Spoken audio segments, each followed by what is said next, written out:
Olá a todas, todos, todes. Meu nome é Felipe Oliveira de Almeida, sou professor de Filosofia do Direito da Faculdade Nacional de Direito da UFRJ, sou também coordenador de extensão da mesma unidade.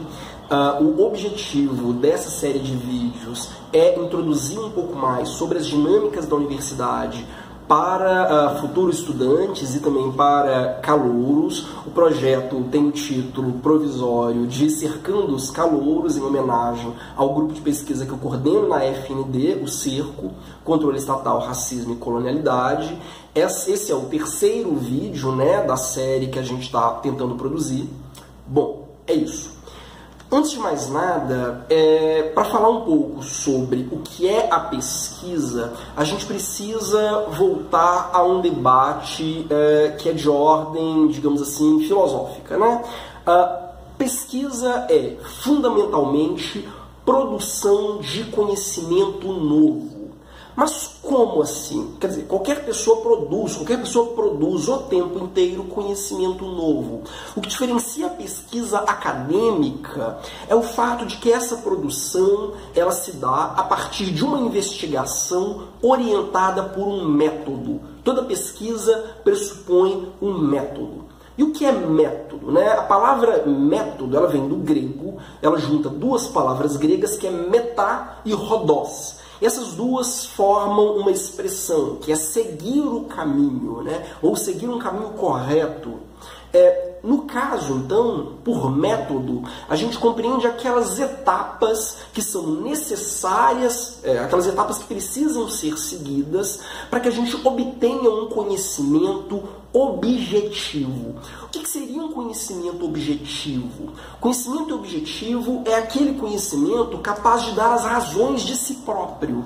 Então, é isso que diferencia o conhecimento produzido, o conhecimento novo, produzido por um pesquisador a partir de um método, e o conhecimento espontâneo que a gente produz na nossa vida cotidiana o tempo inteiro. O conhecimento que o pesquisador produz a partir de um método é um conhecimento que se justifica, que pode explicar racionalmente os seus próprios pressupostos. E o que permite que esse conhecimento faça isso é precisamente o uso do método.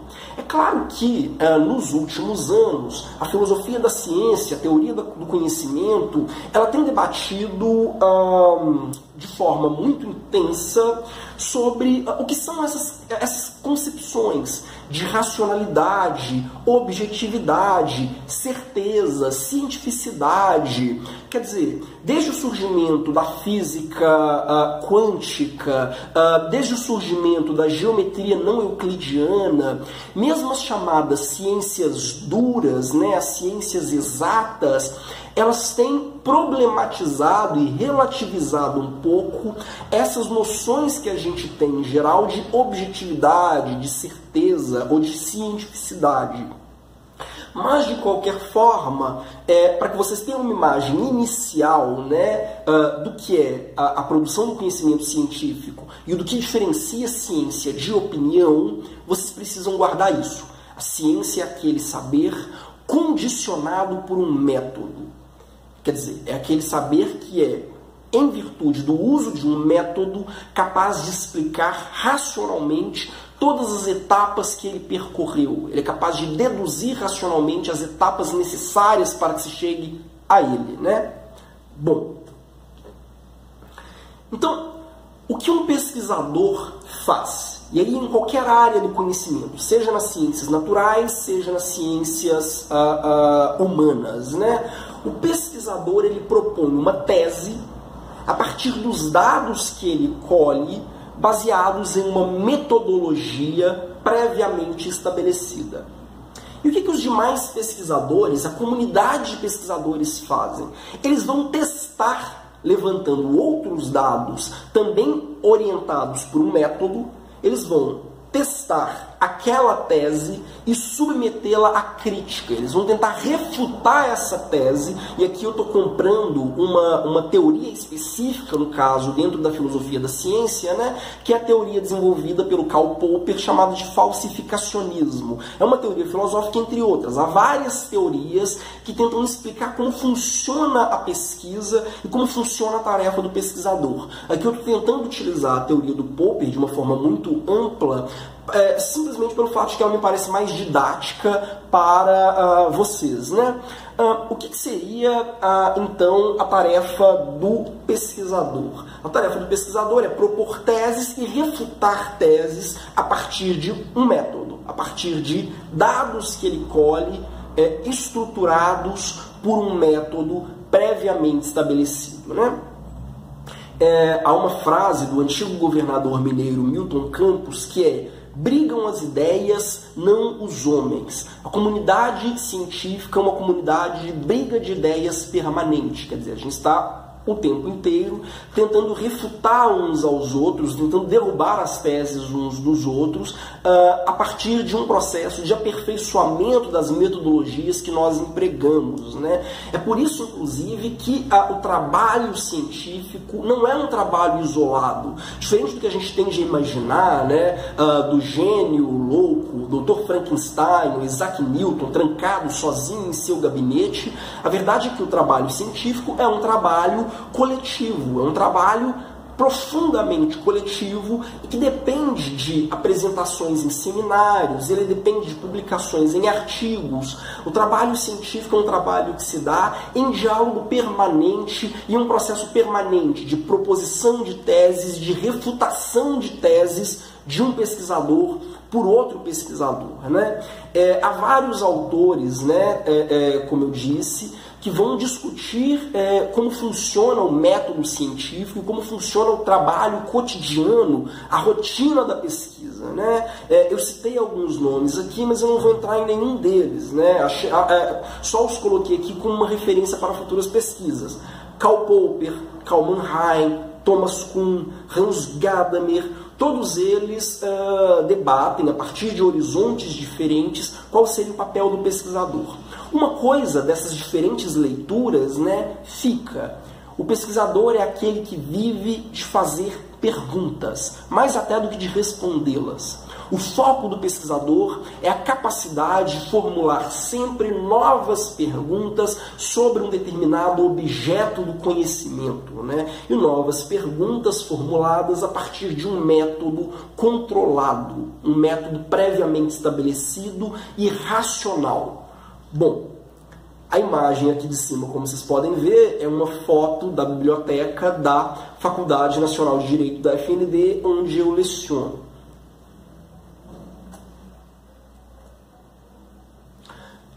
Um dos autores que podem ser interessantes também para a gente discutir um pouco mais sobre o sentido da ciência e do trabalho do pesquisador é o filósofo alemão William Dilthey.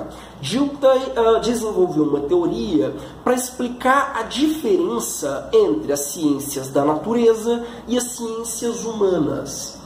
Para o Dilthey, as ciências da natureza são aquelas que procuram, a partir de um método, a partir de critérios racionais e por aí vai, são aquelas que procuram explicar relações de causa e efeito. Quer dizer, eu vejo, por exemplo, uma tempestade. Eu tento reproduzir as causas que levaram àquela tempestade em laboratório para, assim, explicar como essa relação funciona. As ciências humanas, por outro lado, elas não lidam com eventos causais, elas não lidam com eventos baseados em causa e efeito. Elas lidam com eventos que não são condicionados, eles não são eventos que se dão necessariamente, não são eventos determinados, são eventos que são fruto da deliberação, da decisão, da escolha de indivíduos. Ou de grupos de indivíduos, né? São eventos baseados, por conseguinte, pelo menos na teoria, na liberdade humana. Então, as ciências humanas, elas se voltam para um esforço não de explicar relações de causalidade, mas para compreender intenções e motivos. Quais são as intenções e os motivos que levaram um artista a construir uma obra de arte? Quais são as intenções e os motivos que levaram um país a entrar em guerra contra o outro, né? A vida humana, ela, diferentemente dos fenômenos naturais, é uma vida guiada por escolhas, por valorações, né? Guiadas por decisões. O papel das ciências humanas, então, é compreender como essas escolhas e essas valorações, elas se dão. É essa a função da história, da antropologia, da sociologia, da economia e também, por que não dizer, também a função do direito como uma ciência humana, né? Como uma parte das ciências humanas e não das ciências naturais. Bom, mas aí vem uma pergunta: existe pesquisa no direito? Muitos autores debatem se o direito é de fato uma ciência ou não. Por quê? Muitos autores partem do pressuposto de que o único tipo possível de ciência ou de pesquisa científica é aquela das ciências naturais, de explicação de causa e efeito. Evidentemente, não é essa a teoria que a gente vai adotar aqui. Mas, de todo modo, é uma discussão que acompanha os alunos desde o início do curso de Direito. Será que o direito é uma ciência? O direito é uma técnica? O direito é uma arte? Bom, eu entendo que, quer dizer, a gente pode entender que o direito é uma ciência humana, compreensiva, e que ele se organiza em três estratégias básicas, né? Há três formas de fazer uma pesquisa científica no direito. Quem nos ensina sobre isso é o professor Miguel Reale pai, né? Não Miguel Reale filho, o cara do impeachment. O Miguel Reale pai, o fundador da teoria tridimensional do direito, que vocês verão ao longo do curso. O que o Miguel Reale dizia? Que existem três formas de pensar o direito, de pesquisar sobre o direito. A primeira, que é aquela da pesquisa sociológica, histórica, que interpreta o direito como um fato social e que vai se preocupar sobre como o direito ele tem se manifestado em diferentes culturas, em diferentes regiões do planeta, em diferentes momentos históricos, como o direito tem se manifestado ao longo do tempo empiricamente. Então, o tipo de pesquisa feita, por exemplo, por aquele que vai tentar entender como funcionavam os tribunais penais na Idade Média, ou aquele que vai tentar entender como a tribo Nuba na África resolve a questão da culpa ou do cometimento de alguma infração. Esse é o tipo de pesquisa desenvolvida por sociólogos e historiadores do direito, reconhecendo o direito como um fato social entre outros fatos sociais, né? Uma segunda forma de pesquisa, que seria aquela pesquisa que a gente chamaria propriamente de jurídica, é aquela que pensa o direito como um sistema formal de normas.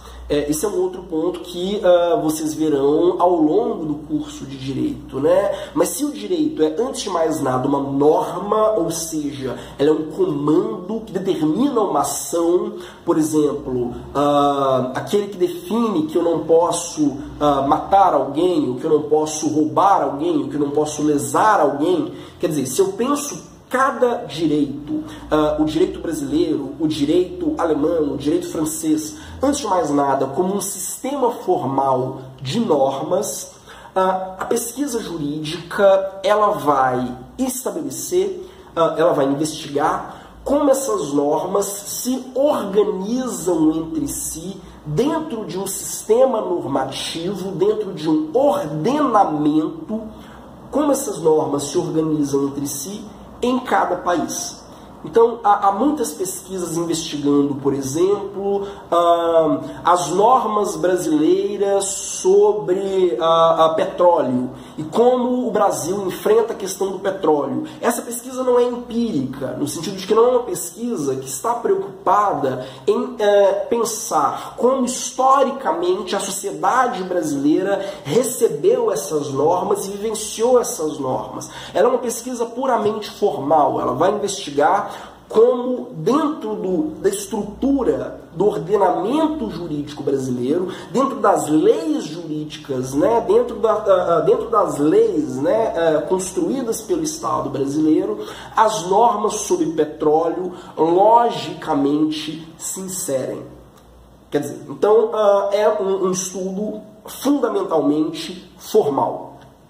Um outro tipo de pesquisa sobre o direito é aquela pesquisa de natureza filosófica, que ela vai reconhecer o direito como um conjunto de valores, o direito como sendo um projeto ideal, valorativo, voltado à realização da justiça e do bem comum. É uma pesquisa focada no que o direito deveria ser, né? É a pesquisa filosófica por excelência, a pesquisa desenvolvida, por exemplo, no campo da filosofia do direito.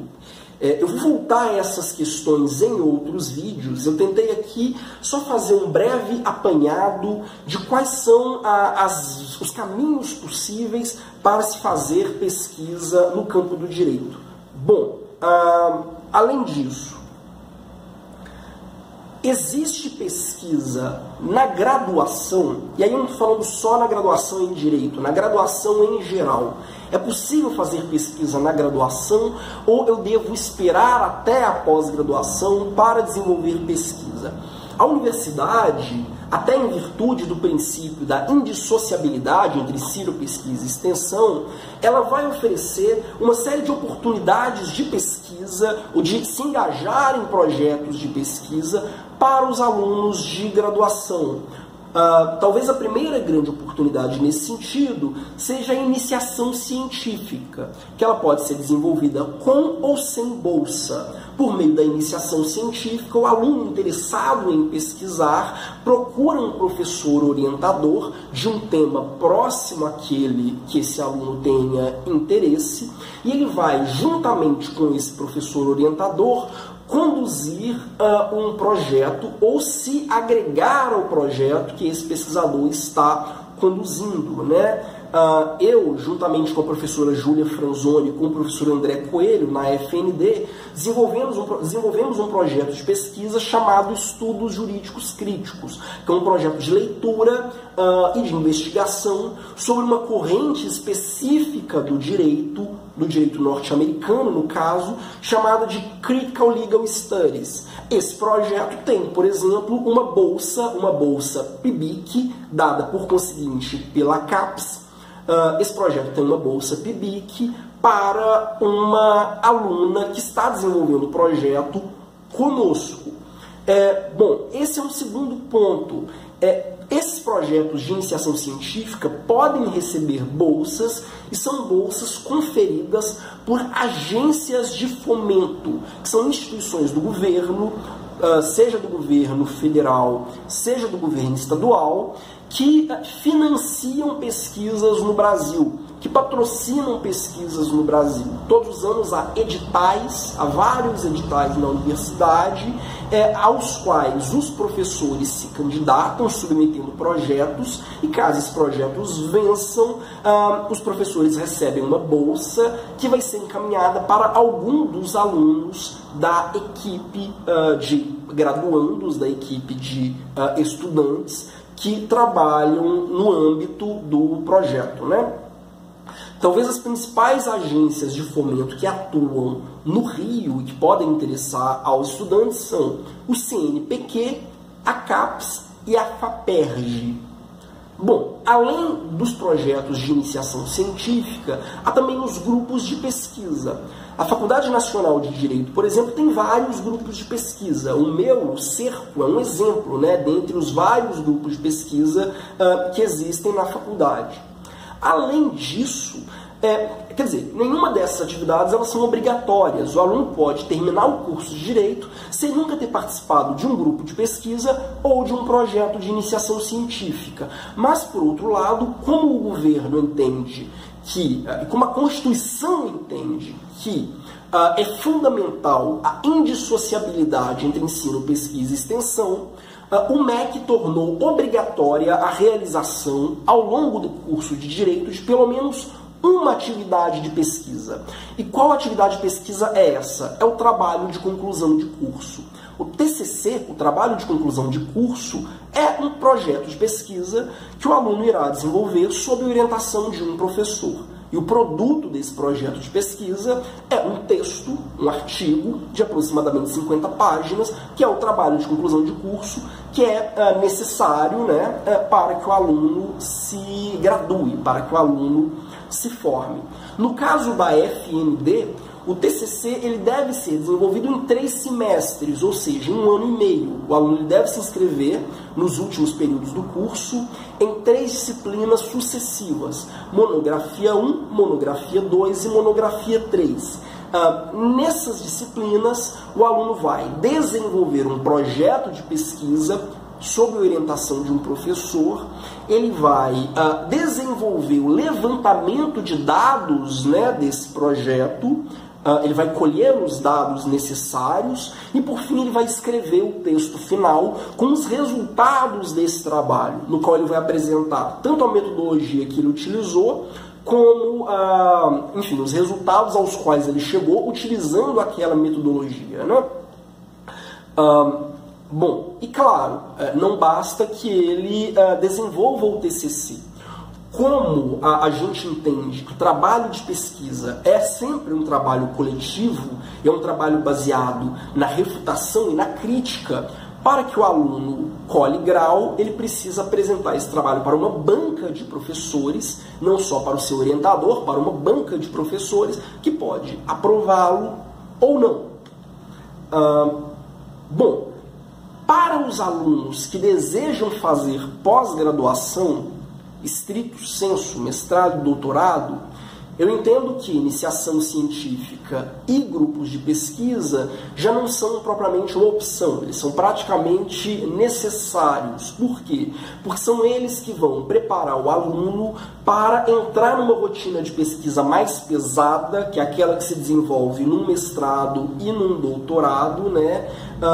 É o que vai capacitar o aluno, que vai treiná-lo ao longo dos anos para que ele sobreviva, digamos assim, dentro de um ambiente frequentemente tão tenso e tão intenso quanto o da feitura de uma dissertação ou de uma tese. Para os demais, para os alunos que não têm interesse na vida acadêmica, o TCC, de certo sentido, já é uma experiência mais do que suficiente para que ele desenvolva a sua trajetória de pesquisa. O que não significa que, evidentemente, ele não possa, que não seja muito interessante para a vida dele, se engajar em grupos de pesquisa, iniciação científica e por aí vai. Bom, é isso. No nosso próximo encontro a gente vai falar do último dos tripés, né, que compõem o ensino, a educação superior, né, que é a extensão. Agradeço muito a atenção, obrigado e até a próxima.